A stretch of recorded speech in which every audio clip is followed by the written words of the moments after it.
Hey there, welcome back. In this video, I want to share with you how I embed Edpuzzle into my Schoology account. So this year, 2020, 2021 has been different, but I have been using Edpuzzle now for a few years, even before COVID hit and we all had to go virtual. But now that COVID has hit, I am assuming that a lot of you already know about Edpuzzle and how great it is. If you don't, I'm going to place a link in the description box so that you can get your Edpuzzle account going. If you use my link, I'll get a few extra videos for storage, and you will also get a few extra videos. I believe it's 3 extra that they give. But just a little summary about what Edpuzzle is. It's a great place for you to set up your courses. You assign videos directly from Edpuzzle. They have all your favorite videos from YouTube. And if it's not already in the system, you can add it in, and you can add in your own questions to the videos.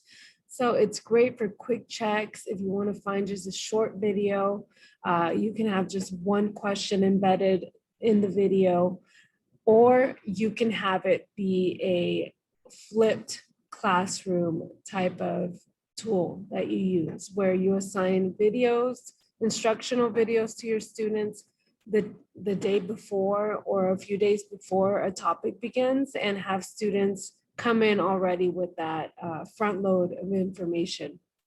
It's just awesome all the way around. I have no complaints at all about Edpuzzle.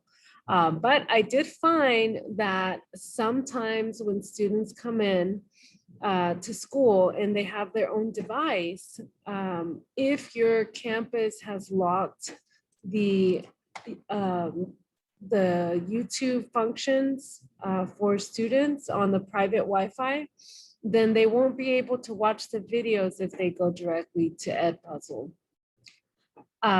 But I found a way around that. So if you use Schoology, then students can still view the videos. And there's a few more benefits of adding your Edpuzzle into Schoology or embedding it, which is what I'm going to show you how to do today. So let's say that I have an assignment, and for the assignment, I want my students to view my Edpuzzle and answer the questions on Edpuzzle. So this is going to be their you do, and it's going to be an Edpuzzle on the metric system. So I have already typed this up. I'm just going to paste my instructions here. I added an assignment just in case you missed that. You can go back a few seconds. And then I want to switch to the HTML. From this point, this is where we're going to add in our embed link.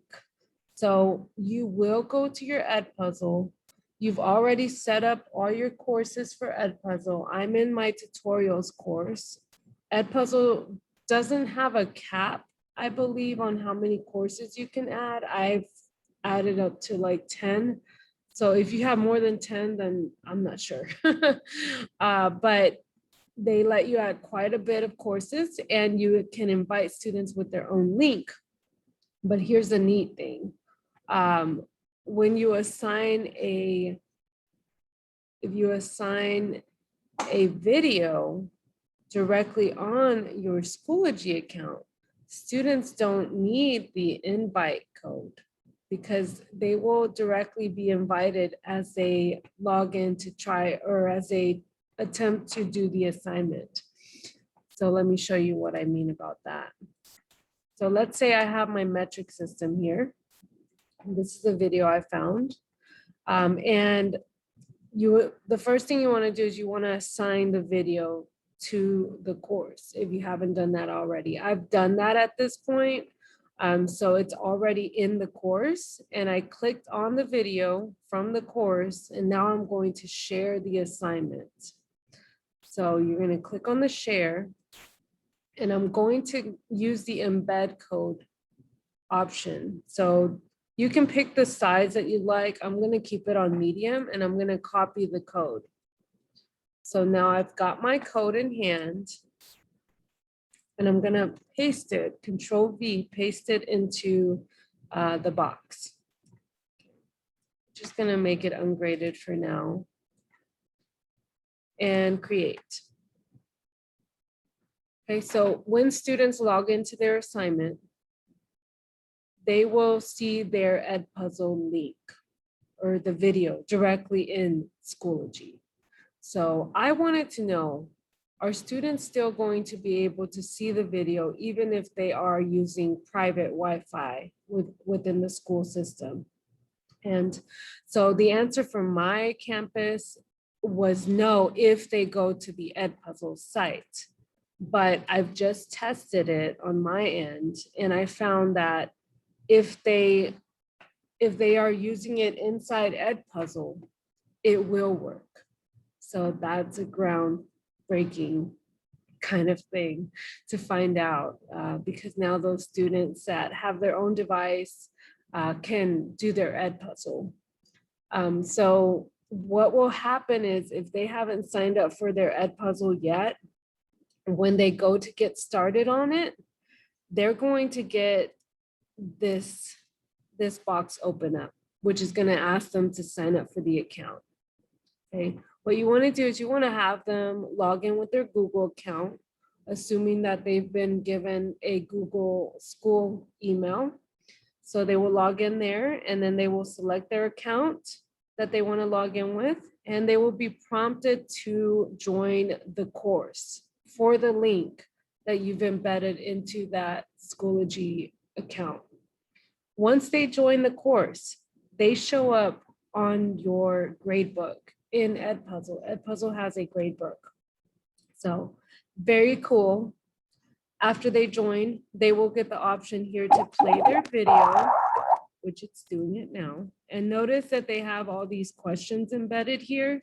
I'm gonna go ahead and let it play without volume, so that if you are not familiar with Edpuzzle, you can see how it goes. So this is intro into the metric system. Here we have this YouTube educator giving some information. And then so the students are watching the video, and then they will be prompted at this point to ask a question. So if you want to ask a different question, Edpuzzle allows you to edit a video and add your own questions, or even change the questions that are in there just slightly. So it's very cool, and it's graded. So all you have to do is go to the Edpuzzle gradebook to see what grade was given to that student for that assignment. Okay, so that's it. That's all I got for you today. I hope that this was helpful, and let me know in the comment section if there's any other questions that you have, or any questions that you have regarding Edpuzzle or Schoology. Have a great day, guys.